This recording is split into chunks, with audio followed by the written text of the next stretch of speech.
Olá pessoas, meu nome é Isadora e você está no Tertúlia de Literatura. Bem-vindos! Bem, hoje a gente vai conversar sobre o maravilhoso, incrível Reparação do Ian McEwan. Gente, que livro bom! Esse livro é tão bom, mas tão bom que assim me restituiu pra minha vida literária, vamos dizer assim. Eu tava meio assim, sabe quando você tá meio baixa, assim, não tá querendo ler, tipo assim, sabe, só não tá com vontade. E daí eu fui e peguei esse livro, que tava assim na minha lista de desejos há muito tempo. E assim, agora eu terminei ele, eu tô tipo assim, próximo, vamos, sabe, de tão incrível. Eu adoro quando isso acontece, né, esses livros que restituem sua esperança na literatura, ou sei lá o quê.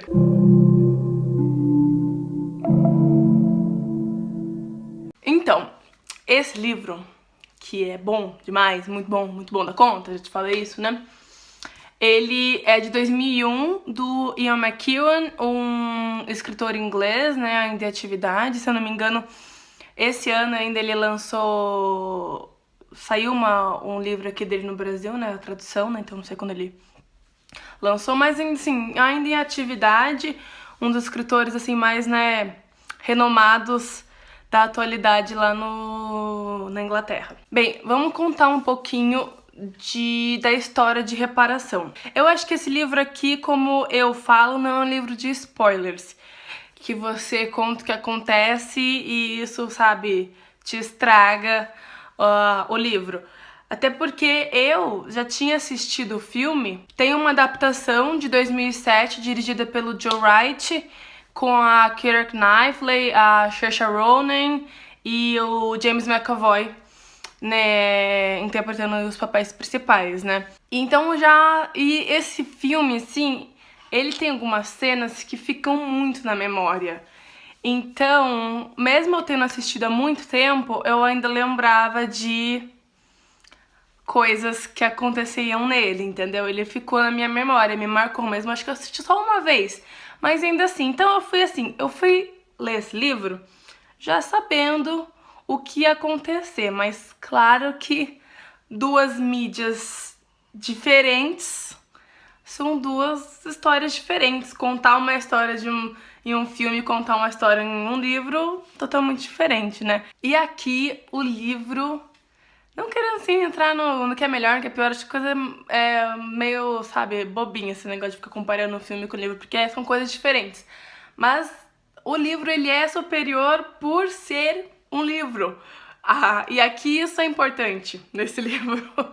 E ele é importante, assim, porque a nossa personagem principal, ela quer ser uma escritora, né? E isso vai culminar no fim, assim, vamos dizer, um epílogo aí, que vai ter uma reviravolta da estrutura narrativa aí, ou sei lá, da estética do livro aí, que é muito interessante, assim. Esse daqui, assim, o livro é dividido em 3 partes. Então, nós temos a primeira parte, que acontece os eventos que vão impactar as outras partes, a vida dessas pessoas, né? Que essa menina de 13 anos, a nossa personagem principal, a Bryony, ela comete um falso testemunho aí quando ela tinha 13 anos de idade, que vai impactar profundamente a vida da irmã dela, a vida do filho da empregada, que também era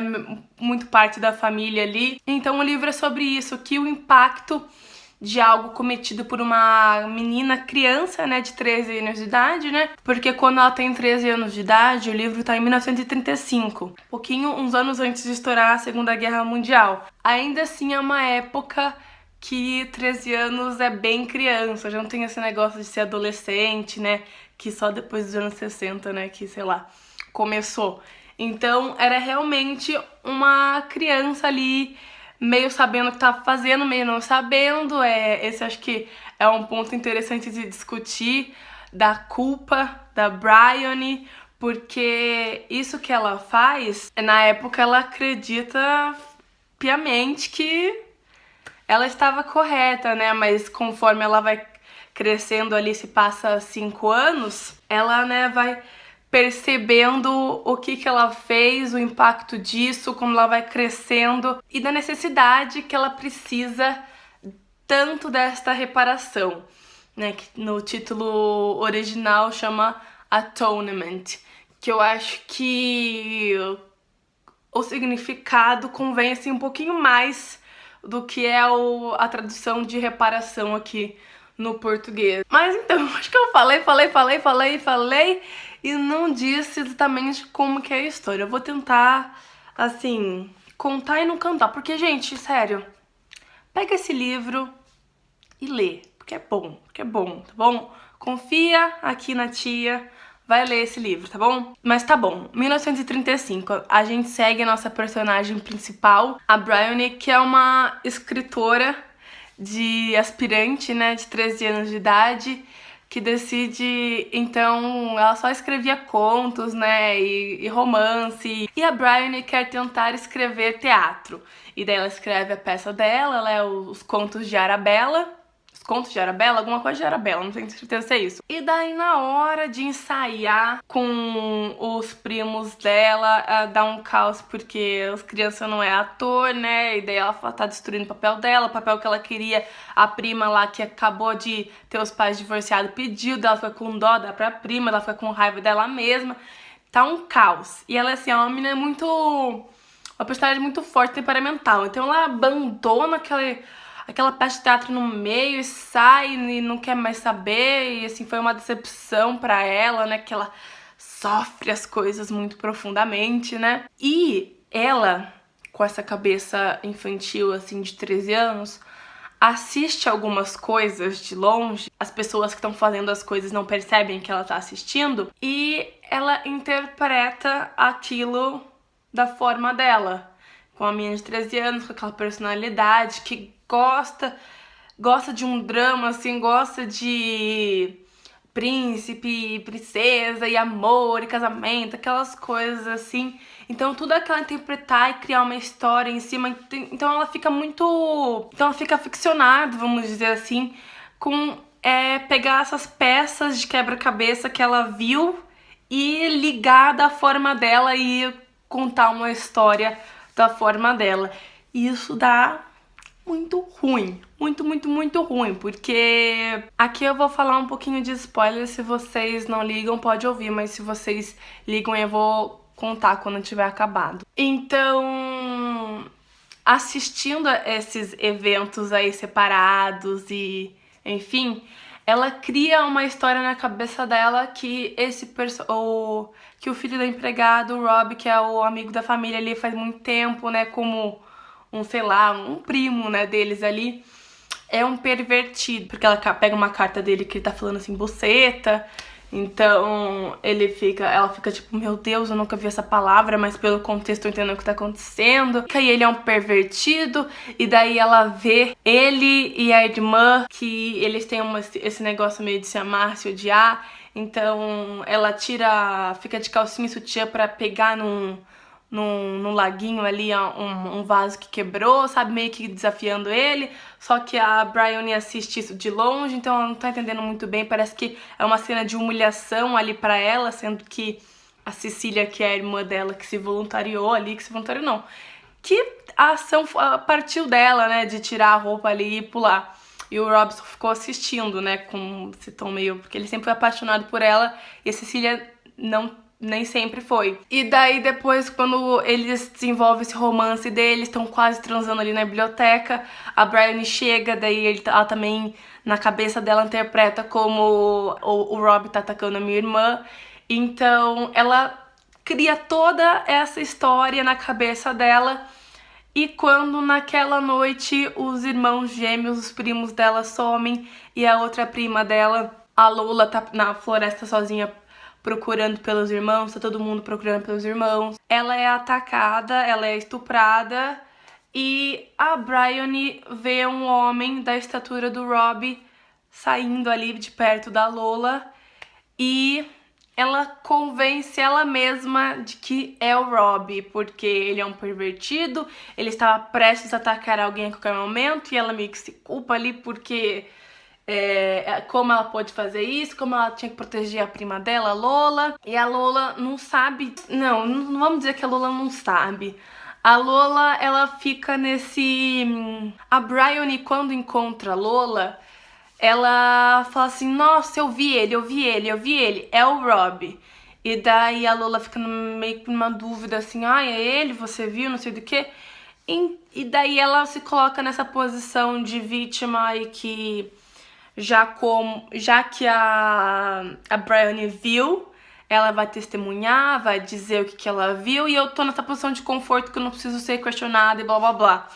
Então a Bryony, ela se convence que ela viu, só que na verdade não era o Rob, e ela só, né, estraga com a vida do homem, porque ele ia virar médico, o pai dela ia pagar a faculdade de medicina pra ele, e daí ele vai pra prisão. Enfim, né, isso desenvolve... Depois da prisão que ele sai, ele é obrigado... Ele só foi libertado da prisão com a condição que ele fosse pra guerra, então ele vai pra guerra. A Cecília quebra todo o relacionamento com a família dela, porque eles apoiaram a prisão do Rob, mesmo ela sabendo que ele não era culpado, blá blá blá. E daí segue. Daí eu acho que eu não preciso contar muito mais, que eu já contei muita coisa. Mas daí o romance segue e no final tem uma mudança de perspectiva do romance, de como ele foi escrito, que é incrível. Você termina de ler ali e você fica... Eu preciso ler de novo. Sabe como você tá ali, sei lá, lendo aquele livro virgem, então você não sabe de nada que vai acontecer, e daí você vai descobrindo as coisas pela primeira vez, tudo, né?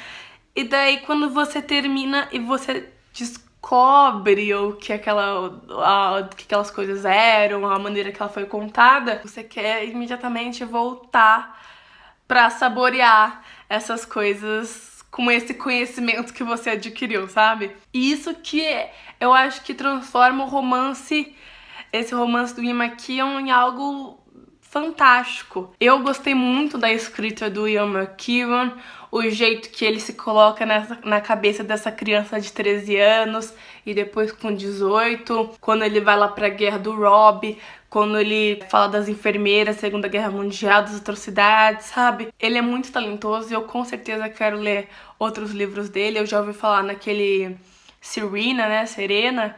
Quero ler um dia também, quero ler mais coisas, mas assim, vamos com calma, né? Aqueles autores assim, nossa, que delicinha, mas não vamos ter pressa, não vamos pegar logo o próximo livro dele pra ler, né?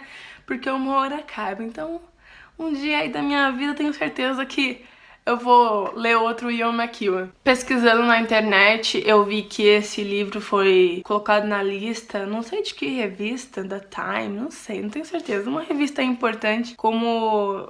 uma dos 100 livros ingleses, os 100 melhores livros ingleses desde 1923. Pra vocês verem que o nível, sabe, não é pouco, é incrível mesmo. É incrível não só a personagem da Bryony, como ela é aprofundada, a gente na cabeça dela, a história ou no que o livro se transforma no final. Aliás, essa transformação do livro também me lembrou um pouquinho o conto da Aya. Não sei aí quem leu, mas no final também a Margaret Atwood transforma também o que o livro é, né? Eu acho que eu já falei muito, muito, muito bem. Já elogiei o suficiente esse livro. E, gente, vocês querem um livro... Ai, sério, vocês querem ler um livro bom? Lê isso. Também tem um pouco da Segunda Guerra Mundial, que é interessante pra quem gosta do assunto. Pra quem gosta também de sofrer, que esse livro aqui é uma sucessão de coisa errada que vai acontecendo uma atrás da outra. Você vai assim, Deus, Deus, Deus, Deus, Deus, não pode... E vai. É incrível, tá? Já parei, já falei 1000 vezes isso. Acabou o vídeo aqui. Curte aí, dá um like... se inscreve no canal, por favor, tô começando aqui, me ajuda. Comenta o que você quiser comentar. E bye bye!